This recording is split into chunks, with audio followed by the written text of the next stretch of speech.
Welcome to Coffee Break with Rachel Vigil, taking a daily look at the biggest stories in Denver sports and interacting live with you, the Coffee Break fam. So sit back, relax, grab a cup of joe, and enjoy your coffee break. Here's your host, Rachel Vigil. Happy Thursday, everyone. There's so much going on with the MLB season starting. We have to talk about the Nuggets losing to the Suns last night 2 times. They lost in the beginning of March. They lost last night. Should we be concerned about Jamal Murray? Plus, we got to talk about the Buffs heading to the Sweet 16. And there's only one person who can talk about all of these sports so in depth that I feel like I'm getting every piece of information that I need. And that is our very own Jake Shapiro. Good morning, my friend. How are you? I'm great. I'm a little sleepy because we had the busiest 11:30 p.m. news hour in Denver sports history last night with the Nuggets losing, MPJ commenting on his brother, and some Rockies news that dropped. And I am our evening guy. That's why sometimes you don't see me in this morning show. But hey, I am happy to be here. It is opening day. I woke up on the right side of the pillow because we're talking baseball. So I broke out my my 1950s Denver Bears jersey, and we're excited. Okay, well, before we get into that, I definitely do want to touch on the Denver Nuggets losing last night. It was such a weird game, Jake, because one, you have no Jamal for the 3rd time in a row. And should we be concerned about Jamal? So let's just start there. Should we at all be concerned about the fact that we are not seeing Jamal, or is it totally just rest at this point? I don't think it's totally rest. I think everyone's injured in some sort of way. The severity of these injuries vary greatly. I don't think Jamal's is actually severe enough where he would miss a playoff game if that were the case.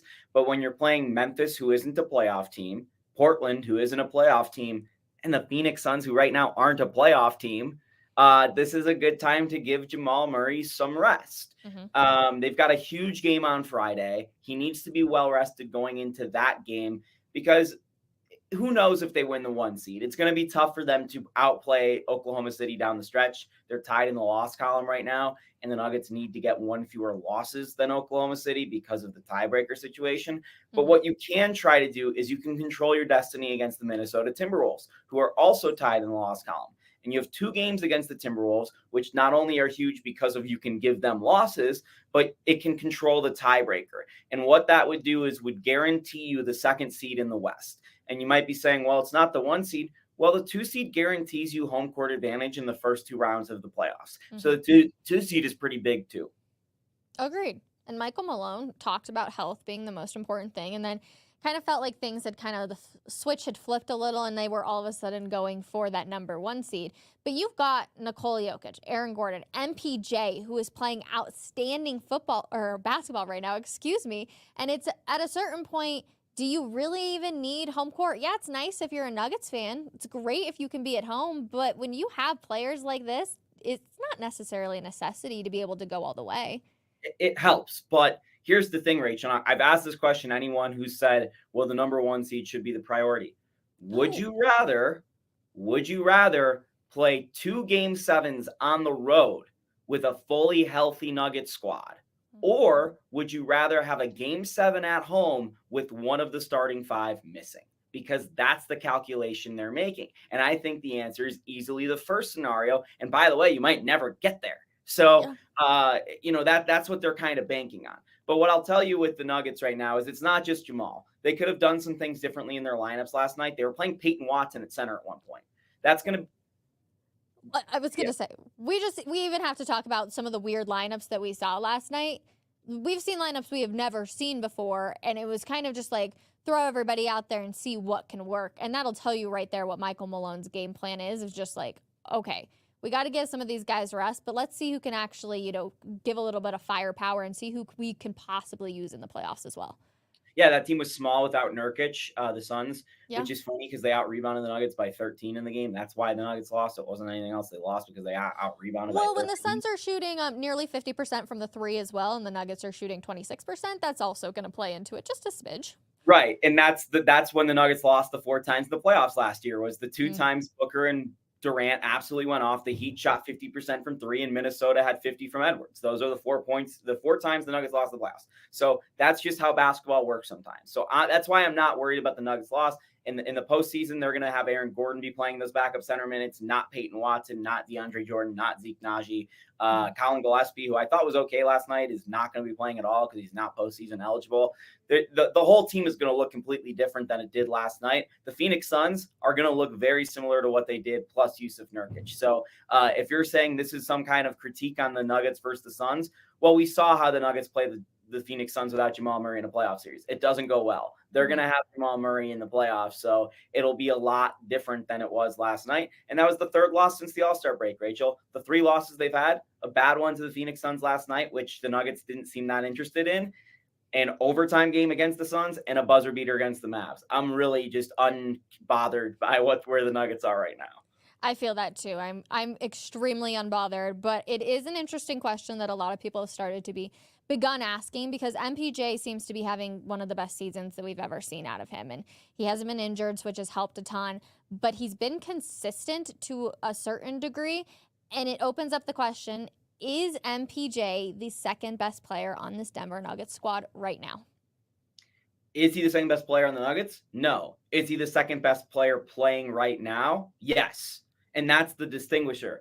I think MPJ's consistent play over the 18 games since the All-Star break, what he's provided, particularly in rebounding, particularly in off-ball defense, and honestly, sometimes even on-ball defense. He did a good job on Kevin Durant last night. Durant just hit every tough shot because he's one of the 10 best scorers in the history of the league. Yeah. So, I was a big fan of MPJ last night. I've been a big fan of him since the All-Star break. I think his driving ability has improved much. I think he's gotten more confidence as a shooter. So where MPJ is at right now, if he continues on this trajectory, it was the level that was promised of him coming out of high school.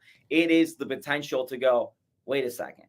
Is MPJ actually going to be Nikola Jokic's first All-Star teammate? Like, that is starting to enter my mind. I don't know if it's ever going to happen, Jamal, in the regular season, which is fine because Jamal's an absolute demon in the playoffs. So, when it comes to playoff times, I don't really care who's number 2, number 3, number 4 behind Jokic in Gordon, KCP, the rest of the crew. But in the regular season, the fact that MPJ is consistently giving you somewhere between 15 and 20, more often now 20 a night, giving you 8 rebounds a night, giving you 1 to 2 steals or blocks a night, giving you an assist as well, and he's doing it on high efficiency, like that is a star level player. That is about as good of a player as you can get as the third banana.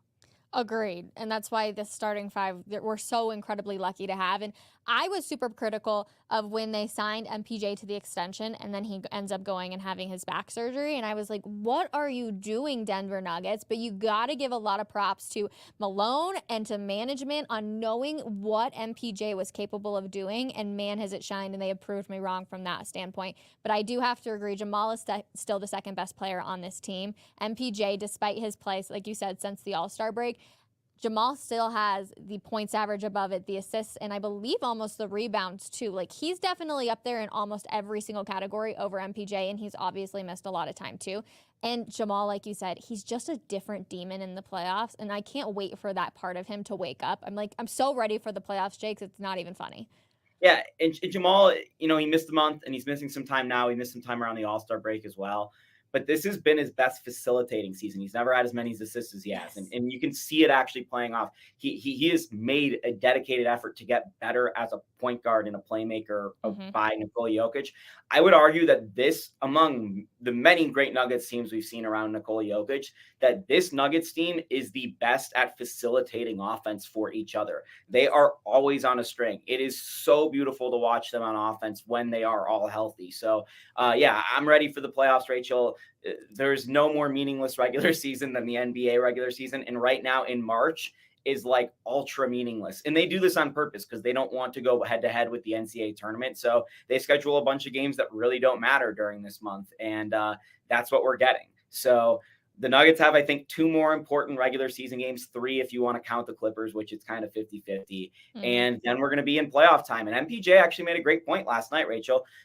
He said, that week off between the end of the regular season in the playoffs, a lot of people said that's time for us to get healthy. But really what that is us losing our rhythm.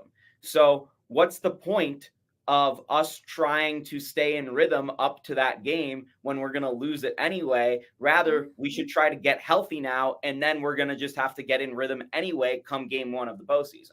Very, very fair point right there. And MPJ also spoke to the media on his brother, and I know you were at the game last night. Can you fill everybody in on the latest happening with his brother? And then we've also got a clip speaking or hearing from MPJ. Yeah, so Jonte Porter, who is MPJ's younger brother by like exactly a year. Like they are very close together. So much so that Jonte reclassified into Michael's class at Missouri. They played together at Missouri. He has bounced in and out of the G League, and he's finally getting a second shot at the NBA. He was actually a former Nuggets summer leaguer.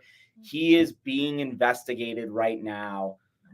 Well, I should say his certain bets associated with Jonte Porter are being investigated right now for irregularities where his unders hit very much so. He was the biggest winner of the day on DraftKings was this random NBA player, Jonte Porter, who only maybe a couple people actually know, and the people that do might know him as Michael Porter Jr.'s brother. So why are people laying down this much money on Jonte Porter? That screams a big question mark. The other question mark there is, well, if you look at Jonte Porter, he left both of those games early, and something seems fishy about that. They're still investigating what exactly is going on. The NBA are, and so are the sports books. Jonte himself is away from the Raptors due to personal reasons right now. And this all came out on Monday. And Michael Porter Jr., he talked to the media for the first time last night on Wednesday. He declined comment on Monday. And he was asked about that situation as well as sports gambling. We have the clip, but I can kind of sum it up on the other side as well. I was going to say, let's roll the clip because there's no better way to hear it than from the man himself, MPJ. I understand if you don't want to comment, but is there anything you want to say about Jonte's situation? Not necessarily anything I want to say, no. I mean, I know what you guys know. I know Jonte loves the game of basketball. He's really excited to play. He's been really excited to play with the Raptors. I know just as much as you guys know at this point. I know that I've known my brother my whole life. I know what type of dude he is, and I know he's excited to play basketball, and I highly doubt he would do anything to put that in jeopardy. Is it hard, Michael, to avoid just the omnipresence of gambling everywhere between timeouts? It's on scoreboards, there's sporting books in actual arenas. Is it hard for you as players to avoid it? Do you hear it from fans? Yeah, especially the last few years, you hear more, people in the crowd saying what they need you to score tonight or, what they don't want you to score. Every night you're disappointing someone. You're disappointing the people if you score too much because they may have bet on you under, and you're disappointing people if you didn't score enough. So it's part of the game now. I think that it's obviously a dangerous habit. It's a dangerous vice for people. I think, the love of money is the root of all evil. So I think that even though it is a thing, we as players just have to accept that. I don't think we should.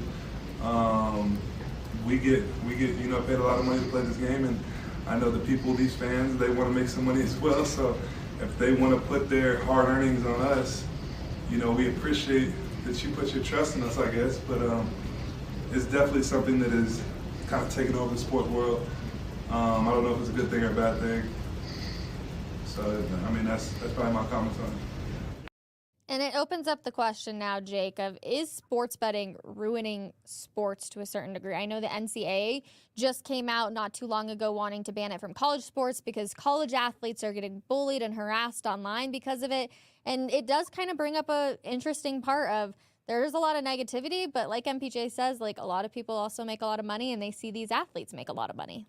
Yeah, let me be clear here because I am actively covering sports gambling associated stories. So as a journalist, so not necessarily people hear my opinion on this. It's kind of hard to editorialize in those stories. It's not my job, frankly, when I'm doing those things, and I'm working on some stuff with that right now.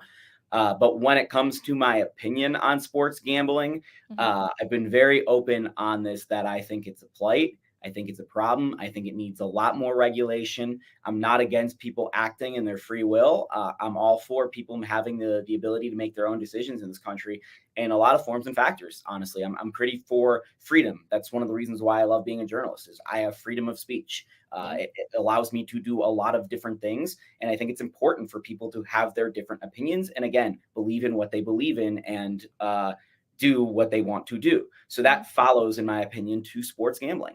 But when it comes to how it's been enacted over the last 6 years and the surge of sports gambling, I just think that we have put our country in a very bad place with a lot of different people. And I think some people are going to get taken advantage of because they think this is fun and games and that they can win money being part of the game. The way it's messaged by advertisers and marketing in the sports gambling community and the sports books, I think is very harmful.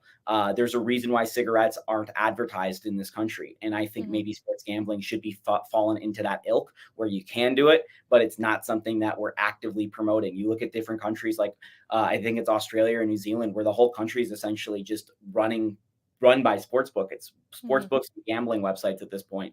So I think we're getting towards a dangerous territory, Rachel, with sports gambling. And this isn't even to mention the third rail that is what we're talking about here is players purposely manipulating stuff in games to follow sports gambling trends. That's why sports gambling was illegal in this country. That's the reason why the 1918 Black Sox scandal, the Chicago White Sox in the World Series, they threw the World Series. Most people have heard of Shoeless Joe Jackson, who may or may not have been involved, and the other guys who were banned from baseball for life. Pete Rose has been banned from baseball for life in the 80s because of his association with gambling. We still don't know if he actually gambled against his teams, but he did gamble for his teams. And that's all sorts of intricacies there that does hamper the integrity of the game, even though if you're betting on yourself, because baseball's, you can control things different. You can try harder on certain nights and not try as hard on other nights. Like it just ruins the integrity of the game. And this is going back to college basketball scandals in the 50s with the mob in New York. Like there are so many different things here that we just opened up a third rail for in sports. And there was a reason why all four big leagues were against it and hiring lobbyists for it for years and years and years. And then on the flip of a coin, they realized, oh, we could make a lot of money by saying the NBA is presented by XYZ Sportsbook. Yep. It's one of these things where I really toy with. I feel like I got an angel and a devil on my shoulder, and I can see all the sides with it. And I think it's one of those things where it can be kind of a hard discussion, right? Like when you look at it from just the personal standpoint for all of these players that are dealing with it and the harassment that can come from it. I mean, you heard MPJ. He looks at his mentions on Twitter and it's like, oh my gosh, you screwed me out of $100 or you won me $1,000. You know, like there's all these pros and cons to it. And all of these players see it every single night. Now, do I think MPJ cares that somebody lost $100 because of him? Probably not. I mean, maybe because he's a good guy, but he just wants to go out there and have a good game and get a win for his team. But it does just lead into the fact that this is going to affect so many people. And I feel like this week in particular, with all the Ohtani information that's coming out on his translator and the gambling, like we're seeing so many sports betting related issues that it's hard to ignore. Yeah, and the Ohtani thing is completely different than this potentially. You know, they're all unique in their own way. But, sure, you know, there's a Patriots player, Baute, who was at LSU, who was laying thousands and thousands of dollars of bets and thousands of bets while he was in college on college athletics. Iowa State's entire athletic program was basically gambling. I can tell you for a fact, Rachel, and I don't know who it is, but somebody right now in pro or major college sports is gambling on those games and throwing certain statistics. I know for a fact that is happening. It's just a question of who and when we find out. Like it is so prolific in this country right now in across the sports and without great regulation. The funny part though is you could make the argument that this could have been here all along and it was just on the black market because sports gambling was happened by local bookies. And now we actually have a system in place because of it's all above board and above the table where we can track it down. The thing that always comes of this, the reason why Shohei Ohtani was roped into this black market sports betting thing, which by the way, California is not a legal sports betting state, is because the state of California, the federal government, was investigating a bookie that was doing it off of the black market because they wanted their tax dollars. It always comes back to the tax dollars. They saw millions and millions of dollars in transactions and were trying to figure out why they weren't collecting tax dollars on it. Yeah. So that's how Shohei Ohtani's name got roped in here, because they had a warrant to search these books, and his name was in these books as a money transfer. We still don't know why that money transfer is coming in, but what I'll tell you, as someone who covers journalism and knows journalism law pretty well, Shohei Ohtani would not have said what he said the other night about Ippei is a stealer and did all this and that, in his words, right? He wouldn't have said that if it wasn't true, because defamation is pretty clear-cut law. Yep. And he would not have gone out of his way to do all of that about Ippei. So what he said in his statement the other night, I heard people were like, it didn't really do anything for me. For me, that was like, okay, Shohei is not involved in this. Yep. But I can tell you again, there's somebody in sports right now that is involved in this, and involved in this in a heavy way and probably a scary way, where they're indebted to a sports book and they're trying to make their money back in whichever way possible. And you know exactly what that means. Yep, and there's going to be lots of bets that will probably be placed this weekend, and that is because the CU Buffs will play in the Sweet 16. They're taking on Caitlin Clark in Iowa. You were up in Boulder earlier this week and were able to talk to some of the women Buffs up there. What'd you hear from them? Yeah, they're not concerned, honestly. They are ready. They're ready to be the villains, Rachel. They want to end Caitlin Clark's college career, and they bring up a great point. In the Sweet 16 on the women's side, there's 5 Pac-12 teams in that tournament. The Buffs have played 6 of the Sweet 16 teams this year, and I think they're 3-3 against them. They have played teams just as good as Iowa. They have played players just as good as Caitlin Clark, Cameron Brink, Juju Watkins, Lauren Betts from Colorado. They've played great players. They know how to have a game against a great player and a great team. The question becomes scheming for this specific player, and lucky for the Buffs, they have perfect film, because they played Iowa in the Sweet 16 last year and lost by 10. And it was really just the third quarter where Caitlin Clark went off that they weren't able to contain her. So they are going to have a pretty good idea of what to do against Caitlin Clark and the Iowa Hawkeyes. And let's be completely honest. If the Buffs have been playing in South Carolina in the round of 32, the Buffs could have won. Iowa was not playing super well by any means, and the Buffs looked really good in their win over Kansas State. So don't make this think that this is like 2 different levels and the Buffs are lucky to be there. The Buffs deserve this opportunity to take on Caitlin Clark in Iowa for sure. Speaking of sports betting, I think the line's 8.5 on that game. Again, I'm not giving you sports gambling advice, because that's not my forte. But I can tell you, I think the Colorado Buffaloes at the very least are going to keep that game close, if not win it outright. I love the Buffs in this matchup. I love what J.R. Payne's done this year. I thought the end of the season was pretty sour, because they just ended up hitting team after team after team in the Pac-12 that were so good. But now it's been 2-3 weeks since they've played a real tough team. I think that's going to benefit them. They're going to have their legs in Albany early in the morning on Saturday against Clark. And you know what the thing is, Rachel, and we've seen this in the sports movies all our lives, is they have such a great player, but we have a great team. Colorado has a lot of really good players. Jalen Sherrod arguably should have been an All-American consideration, and but Colorado's the only team in the Sweet 16 without a top 50 recruit in the country. So they have truly just a well-rounded team. It's going to help them, because inevitably Caitlin Clark's going to get a whistle and the Buffs are going to have somebody in foul trouble. It's going to help them because they swarm on defense and they force a lot of turnovers, and that's when these girls are at their best. They're out and running. So I believe a lot of what they said. The attitude was great. They have some better shooters this year. Even Frida Foreman was the reason why they were even in that game last year. Maddie Nolan has been a phenomenal shooter for them. So they've got options for matching Iowa's firepower and stifling Caitlin. The question is, can you stay out of foul trouble, and can you keep yourself in the game when the crowd is all going for Caitlin Clark? And Rachel, if you get through that to the other side, you're facing either Kim Mulkey's LSU or you're facing UCLA, who's beaten you twice this year, or once or twice.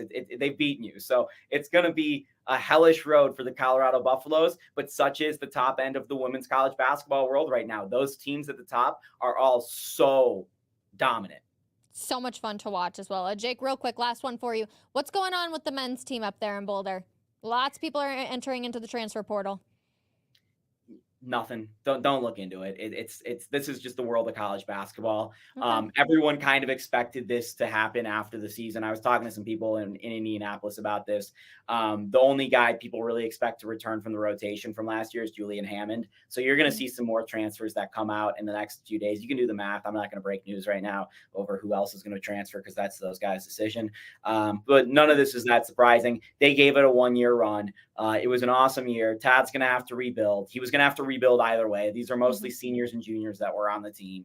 So, yeah, it's going to be quite the turnover in Boulder, and they're going to go into Big 12 play, playing in Lawrence, playing at Houston, playing at some of the best places in the country, Iowa State. And they're going to have a very young group or a completely new group. And it's going to be tough at times next year, no doubt. But Boyle is confident that they're going to be okay. And you know what? He's done a good job of turning around this program. And historically, he hasn't been the best with transfers. But here, the recent run of transfers have been pretty solid. So let's give him some leeway because he's the only coach in Colorado Buffalo's history who's won as many tournament games as he has already. All right, Jake. Love that for you and your Buffs. As always, I appreciate you, my friend. Yep. Thank you. Opening day, Rachel. Let's go. Oh my gosh. We barely even talked to Rockies. There's too much. We'll have you on next week. Hopefully the Rockies can get a few wins. You taking them tonight against the Diamondbacks or no? Oh no, they just went to the World Series. I'm taking terrible. Jake on the couch for some popcorn, a hot dog, and a beer.